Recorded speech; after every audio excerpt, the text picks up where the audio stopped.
por asistir. Chicos, muchas gracias. Bienvenidos a esta clase de filosofía. Vamos a continuar nuestro trabajo con la presentación de Carlos Marx. Bien, entonces este señor, Carlos Marx, vamos a hablar del advenimiento del comunismo. Este señor nos va a decir en primera instancia que existe una fatalidad, un problema, algo que caracteriza a los fenómenos de la naturaleza.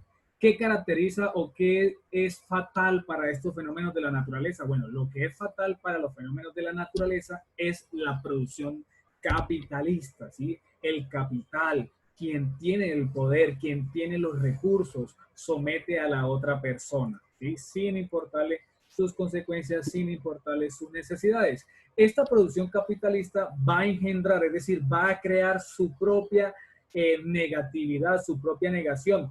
Y al crear su propia negación, pues obviamente va a dar un paso de lo uno a lo otro. ¿Y cuál es ese paso? Bueno, de una sociedad capitalista pasar a una sociedad del comunismo. Es decir, vamos a ver cómo está enmarcado toda esta situación del comunismo y que nos va a ayudar prácticamente en esta filosofía de Carlos Marx.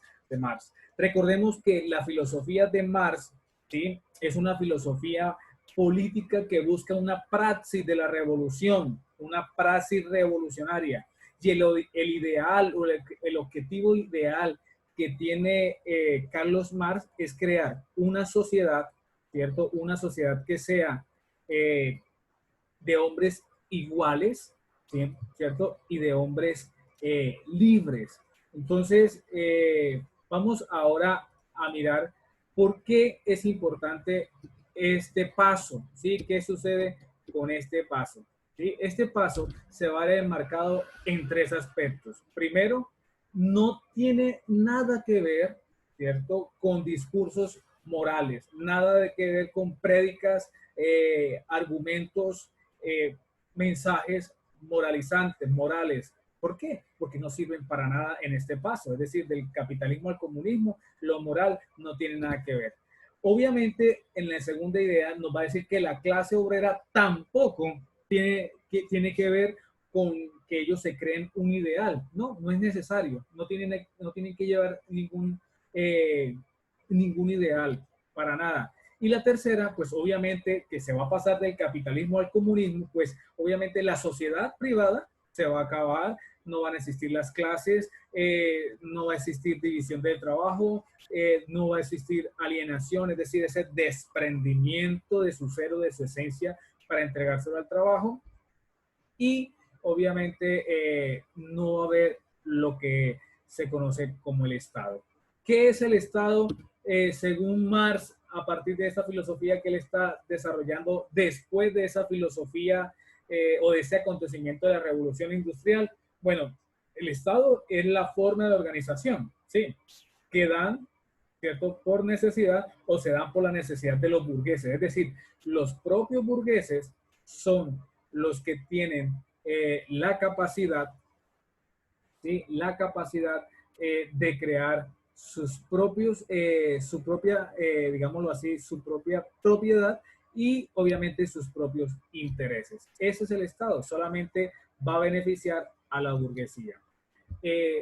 Carlos Marx nos va a decir en una siguiente idea que no indica con precisión, o sea, Carlos Marx no indica con precisión cómo se configura la nueva sociedad. Sí, lo que él está planteando, cómo se configura esa nueva sociedad, él no lo está planteando, no lo muestra con claridad, solamente esboza algunos parámetros. ¿Cuáles son? Solo podrá realizarse de un modo gradual. Y cuando decimos que es de un modo gradual, ¿sí?, en este advenimiento al comunismo, significa de que hay un proceso, un paso a paso para poder llegar al objetivo general, que es el comunismo, es decir, una sociedad equilibrada, una sociedad con derechos, con igualdad, y obviamente al principio del funcionamiento de este comunismo, pues obviamente existirá alguna que otra desigualdad entre los hombres, pero más adelante, cuando ya se haya desaparecido lo que es el trabajo manual y lo que es el trabajo intelectual,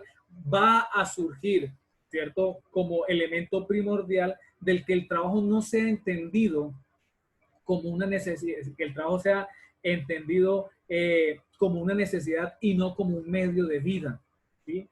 Se entiende el trabajo como una necesidad y no como un medio de vida. Luego dice que la sociedad, a partir de esta situación, es decir, cuando desaparezca el trabajo manual, el trabajo intelectual, cuando el trabajo sea comprendido como una necesidad y no como un medio de vida, porque recordemos que el proletariado vendía su fuerza de trabajo para poder subsistir, resulta y pasa que obviamente van a salir su identidad, va a salir lo que se conoce como su capacidad de distinguirse, como lo que se conoce como se tiene según sus necesidades. ¿Sí? Esa es lo que a grandes rasgos alcanza a mencionar Carlos Marx. En segunda instancia o en tercera instancia, perdón, Carlos Marx va a distinguir entre dos tipos de comunismo: el comunismo auténtico, o sea, el perfecto, el ideal al cual se debe llegar, y obviamente va a hablar de un comunismo bruto, y ese comunismo bruto, él va a decir tres aspectos importantes acá. Bueno, primero, que ese comunismo bruto consiste en atribuirle, en entregarle la atribución de la propiedad privada al Estado, ¿sí? Entregarle ya no solamente a los burgueses, sino que ese comunismo bruto lo que quiere o pretende es entregarle la propiedad privada al Estado, ¿sí? Y no, ¿cierto?, a la abolición de dicha sociedad, es decir, no a la cancelación o erradicación de esta sociedad, ¿sí? Entonces, aquí ya eso prácticamente sería como una crítica que querían entregar la sociedad privada o la propiedad privada, perdón, al Estado. Segundo, este comunismo bruto implicaría reducir a proletariados a todos los hombres, ¿sí? Es decir, que todos trabajen para poder, vendan su fuerza de trabajo para poder subsistir. Entonces, ¿para quién estaríamos trabajando? Pues estaríamos trabajando para el Estado, ¿no? Estaríamos trabajando para el Estado. Y este comunismo bruto negaría siempre la personalidad del hombre, es decir, la identidad del hombre como tal. Tenemos que entender que Carlos Marx nos va a decir o nos hace referencia en lo siguiente. Dice que después de la fase intermedia entre la sociedad burguesa y la sociedad capitalista, perdón, comunista, hay un salto, y ese salto es hacia la libertad.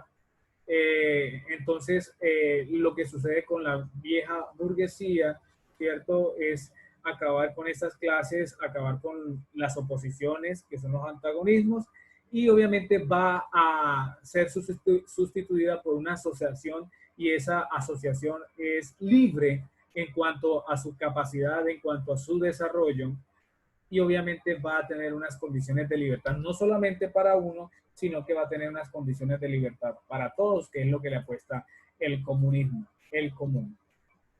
La pregunta del millón, y yo sé que ustedes ya lo han abordado, ¿qué es el comunismo? Bien, vamos a abordar tres ideas muy puntuales de lo que es el comunismo. ¿Cómo se comprende o se capta lo del comunismo? Bien, es una corriente filosófica, una corriente política socioeconómica, ¿sí?, que pretende eliminar lo que es la propiedad privada, ¿cierto? Y obviamente eliminar permanentemente lo que son las clases sociales. Es decir, que todos seamos iguales, que todos tengamos los mismos derechos, que todos tengamos las mismas capacidades, recursos, en fin. En una segunda instancia o idea a partir de este comunismo, plantea que el Estado debe ser el único dueño de los medios de producción. ¿Qué significa de que el Estado sea el único dueño o los únicos dueños de los medios de producción? Bueno, significa que toda industria genera objetos de consumo, y por lo tanto, al generar objetos de consumo, pues obviamente va a generar ganancias. Pero estas ganancias deben pertenecer, a los obreros, es decir, las ganancias deben ser para las personas que están trabajando, ¿sí? No para los burgueses que pretenden enriquecerse de los trabajos, ¿cierto?, de los obreros, conseguir su dinero a costillas del esfuerzo o el sacrificio de las otras personas. Esto serviría como para una repartición de riquezas más equitativa y obviamente desaparecer lo que es la explotación laboral, ¿sí? En una tercera idea se habla de que para lograrlo, la clase obrera debe iniciar una revolución, es decir, los que eran del proletariado deben revolucionarse. ¿Sí? Recordemos que él hablaba de una práctica, una praxis revolucionaria y obviamente establecer un partido político comunista.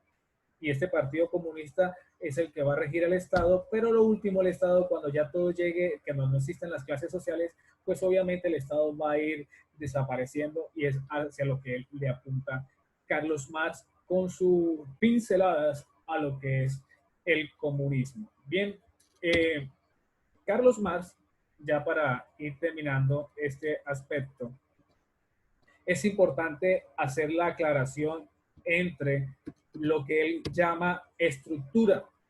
¿Qué es estructura y superestructura? ¿Qué es estructura y qué es superestructura? Bien, abordemos lo que es la estructura. Cuando él hablaba de la estructura, veníamos hablando de que toda esta filosofía surge producto de la revolución industrial, donde ahí las personas prácticamente están siendo reemplazadas por las máquinas, hay explotación laboral, están los burgueses, los dueños de todo, y están la gente humilde, los obreros, los trabajadores, y obviamente en esta estructura dice que la base material de una sociedad es el modo de producción. Aquí hablamos de una relación, de unas relaciones sociales, pero son relaciones sociales de producción, ¿sí? Entonces la base material de una sociedad es el modo de producción, la capacidad o la cantidad de producción, el cual está compuesto por las relaciones sociales de producción y las relaciones sociales entre el capitalista y los obreros, ¿sí? Y la otra parte es por las fuerzas productivas. Cuando hablamos de las fuerzas productivas, lo relacionan con las herramientas físicas, el espacio físico como tal, donde el trabajador realiza sus acciones. En una segunda instancia de esta estructura, me dice que hemos visto que existen relaciones de explotación entre seres humanos. Ojo, y esto no es solamente en ese entonces. Hoy en día hay uno que otro trabajo de explotación a los seres humanos. Y que obviamente esta explotación se funda en aquellos que poseen los medios de producción y que obviamente los otros no tienen. Y todo esto deben trabajar a cambio de un salario. Pues sí, hoy en día se trabaja por un salario, ¿no? Es una dicha, hay algunos que dicen, es mejor levantarse uno a trabajar que ir a buscar trabajo. Otros dicen, bueno, me siento explotado por mi jefe, pero a veces a raíz de todo esto surgen lo que son sindicatos que buscan siempre el beneficio del trabajador, ¿sí? Entonces encontramos que en las instituciones educativas privadas hay sindicatos, en las instituciones educativas no privadas también hay sindicatos, la USO, Unión Sindical Obrera. Todo esto, pues obviamente van a entrar a defender al trabajador, al obrero, ¿cierto? Y todo esto lo que forma es el capitalismo. Surge la segunda idea que habla Marx, que es la superestructura. Bueno, la estructura también a veces recibe el nombre de infraestructura. La superestructura va a hablar de que es un edificio jurídico y político, ¿sí? Ya es más hacia la parte teórica, hacia la parte de las ideas. Nos preguntamos, ¿notamos nosotros que estamos siendo explotados? ¿Acaso las leyes no dicen que somos hombres libres e iguales? ¿O por qué respetamos la propiedad privada si es tan solo una fuente de injusticias? A causa de estas preguntas, ¿sí? Que no solamente es de la filosofía, o podemos argumentar solo de la filosofía de Carlos Marx, sino que nosotros observando la situación del mundo actual, de la situación actual, podemos nosotros entrar a definir o a tener unos argumentos y a partir de acá, de esto usted puede ir construyendo su ensayo, ¿sí? La explotación laboral y de pronto alguno de sus papás si trabajan por ejemplo, en Ecopetrol, pregúntele a ellos, papá, ¿qué es ese cuento del abuso? ¿Cómo manejan la parte de la defensa de los obreros? Y obviamente su papá le dará unos argumentos que obviamente son válidos para la construcción de su ensayo y obviamente toca empezar a investigar para citar y argumentar. Frente a estas preguntas, entra Carlos Marx a definir qué es la superestructura. Bueno, la superestructura es la encargada de que no afecte o no se afecte la base económica, ¿sí? Que no se afecte para nada y que de algún modo vaya a disimular la explotación que se da en la estructura. ¿En cuál explotación? En la relación entre el capitalista y el obrero, ¿sí? Es una relación de producción. Entonces la superestructura va a vigilar que no se afecte la base económica. Al mismo tiempo, Carlos Marx dice que esta superestructura consiste en la sociedad política que nos organiza socialmente.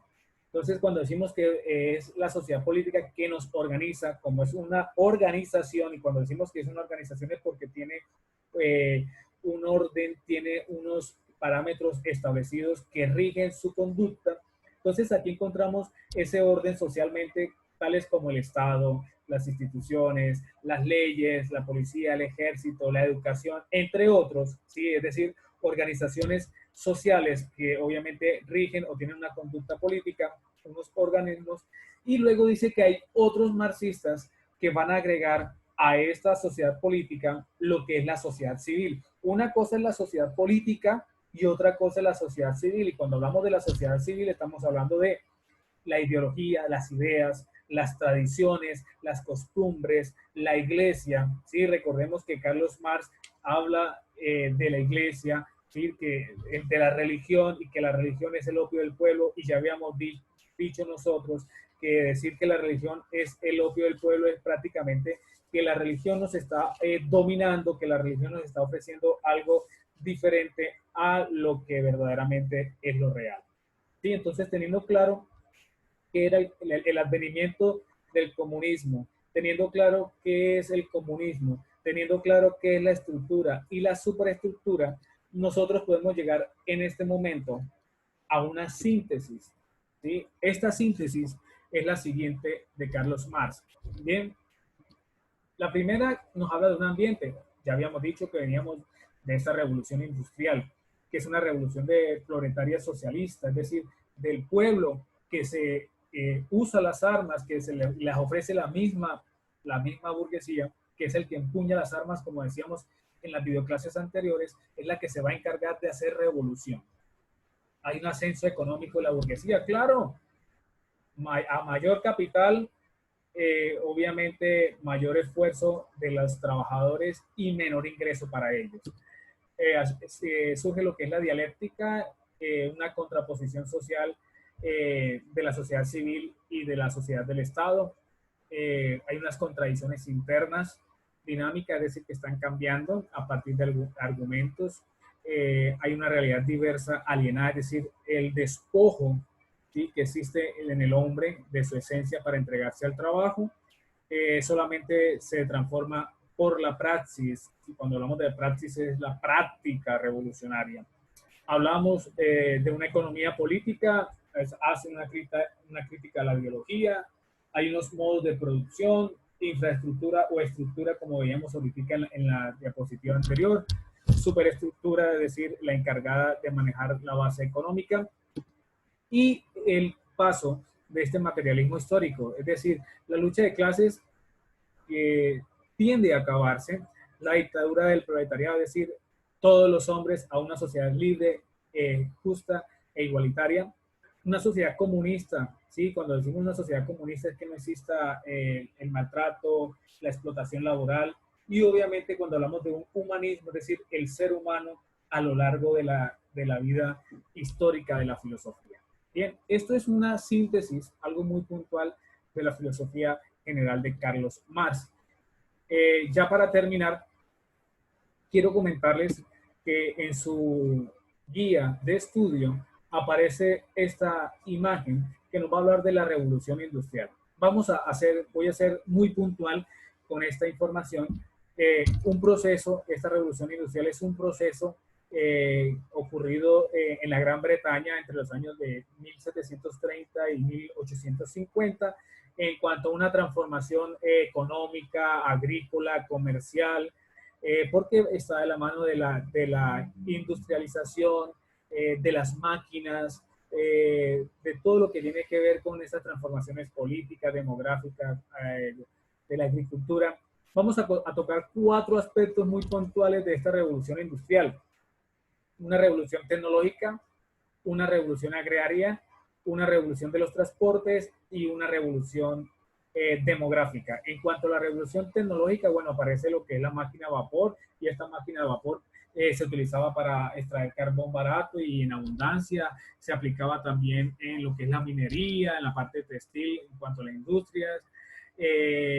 Mejoraban lo que era el hilado, el tejido. Es decir, estas máquinas, si antes existían 15 trabajadores en esta zona para hacer esta parte de textil, pues ahora con la máquina solamente necesitan uno y el resto de 14, ¿qué sucede con ellos? La revolución agraria, bueno, ya que los cercamientos provocan lo que es el aumento de producción, surge aquí maquinarias que va a ayudar a que exista un auge en esta parte alimenticia. Acumulaban capitales, cierto, inversiones, en fin, mejoras técnicas en cuanto a la productividad agrícola. En cuanto a la revolución de transporte, bueno, surge obviamente la máquina de vapor y a raíz de la máquina de vapor está lo que es el ferrocarril, el barco vapor, los transportes son más rápidos, hay un desarrollo en el comercio, la gente se puede movilizar mucho más rápido, puede llegar rápido de un lado a otro, del campo a la ciudad, en fin. Y ya la parte demográfica hace referencia a lo que es el ciclo demográfico antiguo, que es la transición demográfica.